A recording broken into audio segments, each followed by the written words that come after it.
नमस्कार. आज आपण वरा या गावामध्ये श्री बद्रे यांच्या शेतावरती आलेलो आहे. आपलं दादा नाव काय आहे? माझं अजय बबनराव बद्रे. अच्छा. पूर्ण गाव? वरा, तालुका तिवसा, जिल्हा अमरावती. अच्छा. आपण आता भारतीय कृषी अनुसंधान परिषद नवी दिल्ली अंतर्गत जे केंद्रीय कापूस संशोधन संस्था नागपूर आहे आणि कृषी विज्ञान केंद्र यांच्या संयुक्त विद्यमाने जो विशेष कापूस प्रकल्प राबवला आहे त्या प्रकल्पामध्ये आपण प्रात्यक्षिक 2 एकरावरती घेतलेलं आहे. बरोबर आहे? आता 2 एकरावरती घेतलेल्या कपाशीमध्ये किती पॅकेट लावले आपण? जवळपास एकरी माझा 4 पॅकेट लागलेले होते ना. आणि म्हणजे टोटल 2 एकरामध्ये 8 पॅकेट लागला आणि परत खंडे पण ठोकले होते मी 2 पॅकेट. म्हणजे 10 पॅकेट लागले. तर किती याच्यावरती लागवड केलेली आहे? 3 बाय 1. 3 बाय 1 वरती लागवड केलेली आहे. 3 बाय 1 वरती लागवड केल्यामुळे झाडाची संख्या आपल्याला वाढली आणि खर्च पण खूप कमी झाला. आणि खर्च पण कमी झाला.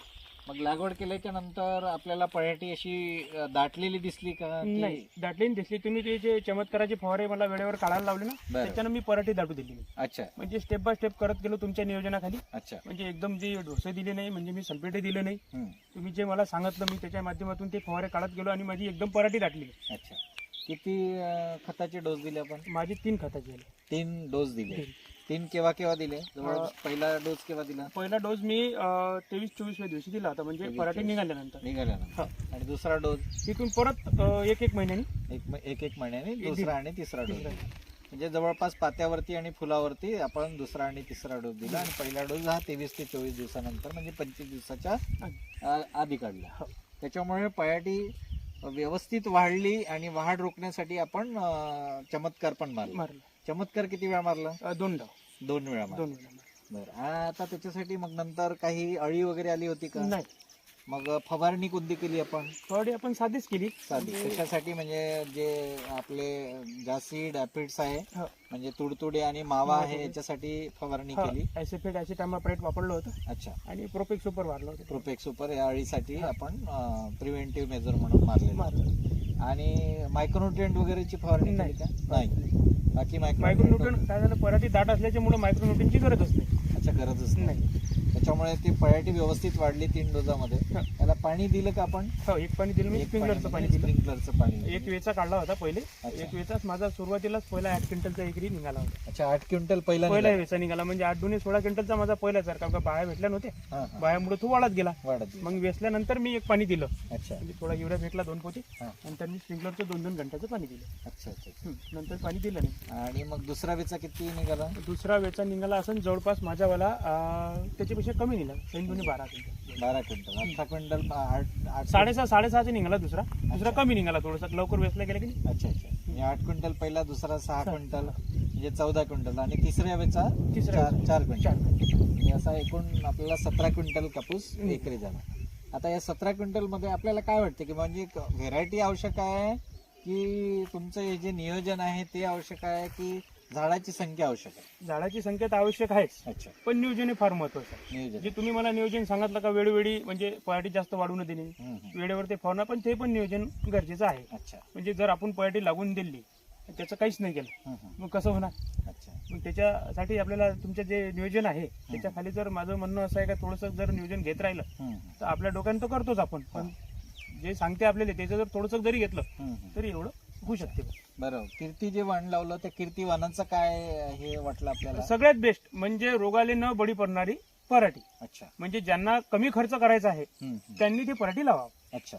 मी टोटल म्हणजे मागच्या वर्षी मी लावल्या होत्या बॅगा, मला त्याच्यातून मी कीर्ती निवडली. अच्छा. म्हणजे यंदा मी टोटल 2 एकराची कीर्ती, दुसरी त्याच्यात कोणतीच नाही. अच्छा. मला ते बेस्ट वाटली, मी लावली आणि मला खरोखर 17 क्विंटल ॲव्हरेज आलं तिचं. काय बेस्ट वाटलं त्याच्यामध्ये तुम्हाला? म्हणजे रोगाला न बळी पडते आणि बोंड साईज चांगली आहे तिची. रोगाला बळी पडत नाही. बोंड साईज म्हणजे बुडापासून तर शेंड्यापर्यंत सारखं बोंड आहे तिच्यावर. म्हणजे वजन सारखं येते.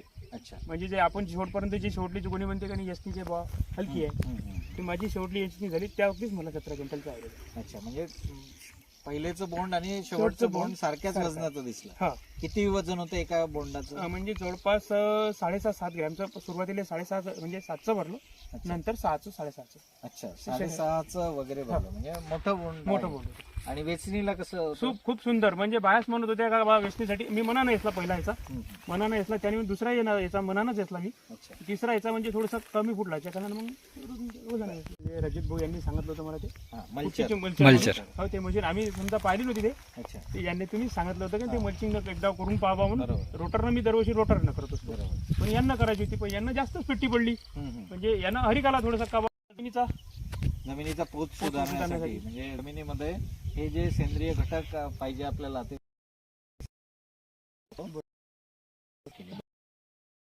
काय ते कसं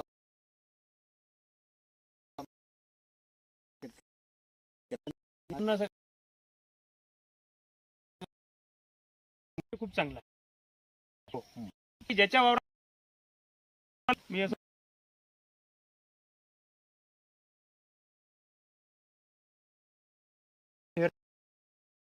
जे तो निवडा जे व्यवस्थित अंतर 3x1 वरतीच Best आहे. मध्यम बेस्ट ठेवायला. आहे. तुमचं नियोजन आहे आणि पराठीची दाट लागवड करणं तुम्हाला जास्त करायची गरज नाही आहे. म्हणजे आपण हे करतो आणि डवराचे अच्छा, अच्छा. म्हणजे मी समजा 2 डवऱ्याचा हम्म.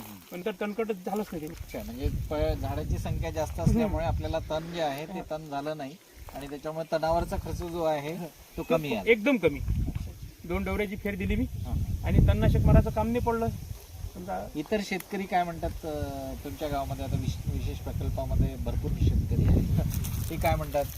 हलक्या जमिनीमध्ये याचं उत्पादन जवळपास कितीपर्यंत गेलेलं आहे? आमची तर जवळपास 15 पर्यंत गेलं. अच्छा. 15 पर्यंत गेलं.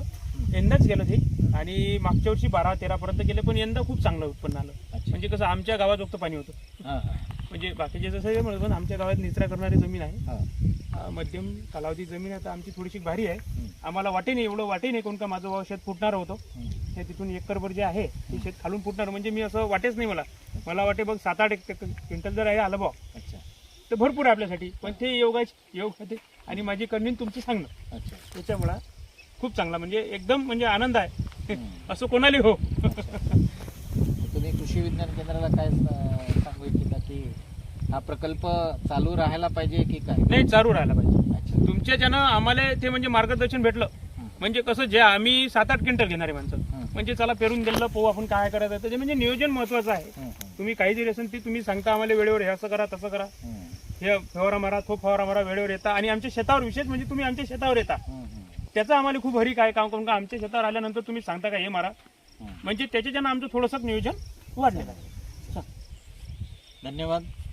तुम्ही चांगलं उत्पादन घेतलं आणि चांगली कपाशी आणि चांगलं प्रत्यक्ष राबवल्याबद्दल कृषी विज्ञान केंद्राच्या वतीने आणि भारतीय कृषी अनुसंधान परिषद नवी दिल्लीच्या अंतर्गत केंद्रीय कापूस संशोधन संस्था यांचा प्रकल्प जो राबवला आहे त्यांच्या अंतर्गत तुमचे धन्यवाद देतो आणि आपण आमच्याकडून आपल्याला शुभेच्छा देतो की पुढल्याही वर्षी हा प्रकल्प राबवून तुम्ही चांगलं उत्पादन घ्याल. धन्यवाद. हो सर, धन्यवाद.